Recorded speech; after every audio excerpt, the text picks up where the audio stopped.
Yo, what's up? My name is Patrouski, and whether you're looking for Entei, Raikou, or Suicune, there's a couple different single encounter locations you might want to use when hunting for those legendary beasts within Johto. Now, before we get into the locations, let's jump into the basics. At the moment, we don't know what the rate is for the legendary beasts. If you see someone talking confidently on what the rate is, disregard them. We don't really know yet. From my understanding, that information has not been made public. We do know the rate is somewhere between 2 to 7,000. 1 out of 2 to 7,000, somewhere in that range. We're not sure yet. Secondly, make sure to check out my basic legendary beast hunting guide or my how to hunt Suicune guide to let you know all sorts of information on where not to hunt. For example, you can't find the legendary beasts in the Safari Zone. You cannot find them within caves. Those are very important factors. But I'm going to assume you know all that if you're looking for locations. Make sure to check out those other guides as well. Now, moving on, you do want to make sure you're abusing either a Swarm, Illuminate, or Arena Trap Pokemon. I believe all of these Pokemon have the same effect. They should give you a 10% increased chance for wild Pokemon encounters, which is just going to give you more encounters per hour and speed up your hunt drastically. If you're playing efficiently at these spots with one of these abilities, plus popping expert lures, which you don't have to do, it does cost some money, around 15k Pokeyen per hour, you should be able to speed up this hunt a bit. And you should be able to get around 300 encounters per hour if you're playing efficiently. So let's just say, for the sake of this video, let's just say the rate is around 1 out of 5k. We don't know this, but let's just say this for the sake of it. If we divide that by 300, you'll see the shiny legendary, or sorry, the normal legendary encounter, after around 17 hours or so on average. But that's a huge, if in assuming all these numbers. You should probably be expecting to hunt this for around 15 to 20 hours. Every legendary beast has a 3x31 guaranteed when you catch it, as well as you also are rewarded with 20 rainbow quills, which are used to change the stats, as well as you can buy nature herbs on the GTL to change the nature, of course. Keep in mind, you cannot breed the beasts. Once you catch your one, that's your one catch. You can catch one a month, and they will rotate out. But now that the basics are covered, let's move on to locations and other required Pokemon. I definitely recommend having an Arena Trap Pokemon of some kind, since some of these locations might have an Abra, and if you happen to encounter a shiny Abra or a teleport Pokemon, having that Arena Trap to keep them locked in is important. Having a catching Pokemon, like a level 100 Breloom with Spore and False Swipe, is going to make that Entei, Raikou, or Suicune encounter that much easier. And then Spinarak, or something with Swarm to be able to increase encounters, or once again, you can double use your Arena Trap Pokemon for that as well. I also recommend a damp Pokemon just in case if there's any self-destruction Pokemon at the locations we're covering today. But if you're not worried about that and you've double-checked them, you can just kind of move on. But it never hurts if you're trying a new location to bring an Arena Trap and a damp Pokemon. First things first, I'm going to be covering the Toro spot, which is to the south of the Safari Zone gate. You would head right here. You would go ahead and bring up your Swarm or Arena Trap Pokemon, pop your expert lures, and then run back and forth. This location has a bunch of cool Pokemon, a bunch of cool shiny options, things like Growlithe, things like Tauros. Gloom and Fearow are some of your lesser good encounters. Also, Hoppip is here as well, which is a pretty difficult shiny to catch as a ×5 horde, so it's a cool way to get it here. I believe there is also Bayleaf here. So the big hits are going to be shinies like Bayleaf, if you just so happen to get it. Very, very rare, very unlikely. Tauros, Growlithe, etc. And then obviously, you're really just here for the legendary beast. The whole point of these locations is to give you locations with decent, maybe some money-making methods, decent shiny hunting locations, as well as a way to go for the legendary beast. The locations I'm showing off are pretty much the most popular ones across the entire game for most players. Next up is going to be the Miltank location, which is a little bit of a hike from Cyanwood City. So if you've never been there, make sure to follow along from the PC, and I'll go ahead and show you the pathing. You want to head over to this cave. There's no wild location chances here, so you don't have to pop a rappel yet. But once you get over here to this cave, keep following along and then entering this dungeon right here. I'm going to pop a rappel, go down the ladder, and then go south and out. We're going to go left and up this waterfall over here. You do need a waterfall HM for this, and surf. Sorry for not saying that earlier. We'll waterfall up.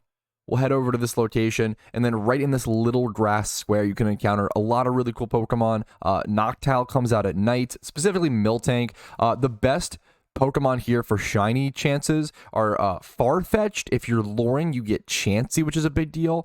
Farfetch'd, Chansey, and Miltank. Some really incredible shinies, some decent rares in this location. I spent a long time hunting. This is where I did most of my hunts, and as you can see, many people are here. Even on channel 3, there's so many people here hunting. As well as if you want to hoard, you can go ahead and do that. If you want to bring some sort of sweet scent Pokemon, I've forgotten mine, but if you want to bring some sort of sweet scent Pokemon to be able to sweet scent here in the daytime, you'll get ×5 hordes of Miltank and ×5 hordes of Raticate. At nighttime, it'll be Noctowl, Raticate, and Miltank. And then over at the Tauros spot, it's Tauros and Gloom at nighttime. So you can switch locations if you would like.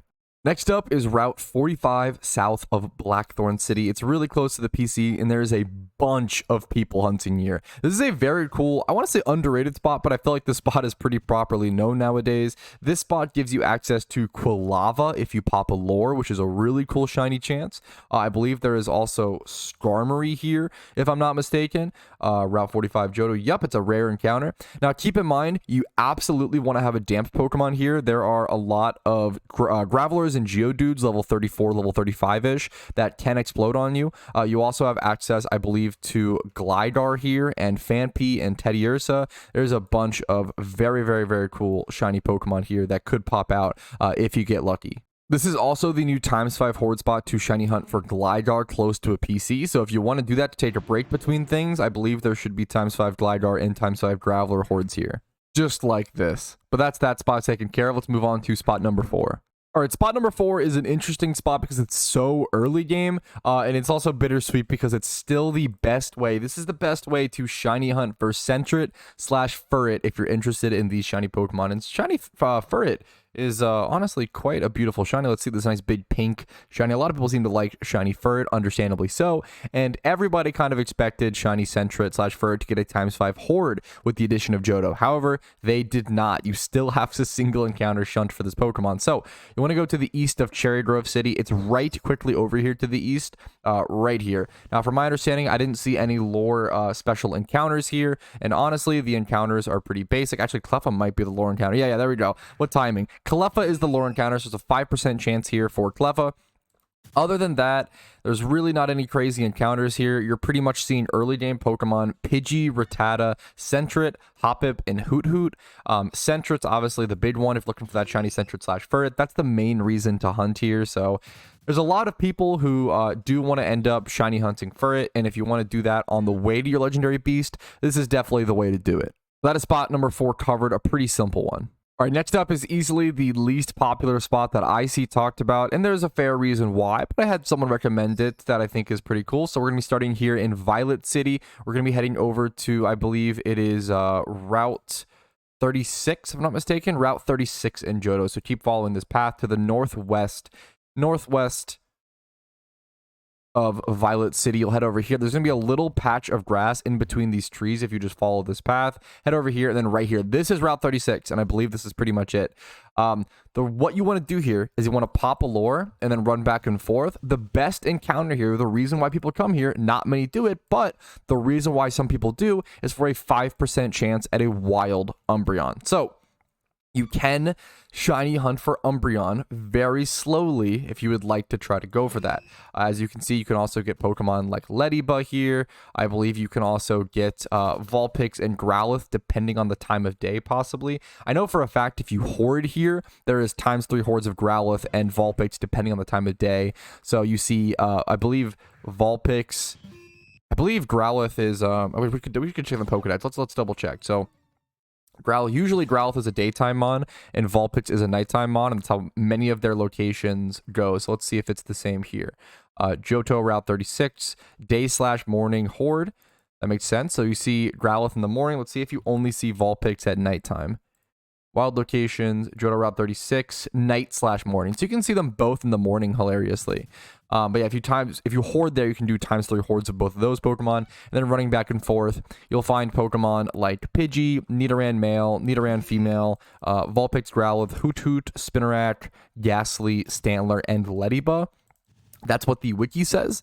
The wiki could be incorrect, but that's also what I've seen from my little bit of very small amount of farming here. If there's any other locations, make sure, if there's any spawns here, make sure to let me know. This is definitely the spot that I am the least familiar with / least tested with. There's a Stantler.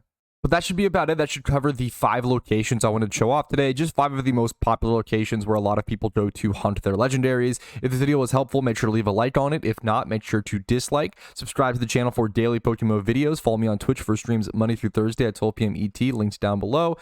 Discord's down below if you're interested in that. And if you want to go above and beyond and support the content, there's links down below to do so. If there's any other locations you guys thought I missed, or if any of my encounter information was incorrect, always leave comments. Always let me know. I will always pin comments correcting any information or adding any information that I think is worthwhile. Thanks for watching. Have a great day, and good luck on your legendary beast hunts.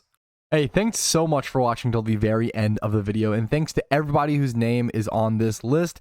You guys go above and beyond and allow me to make the content that I do. So thank you so much once again, and have a great day.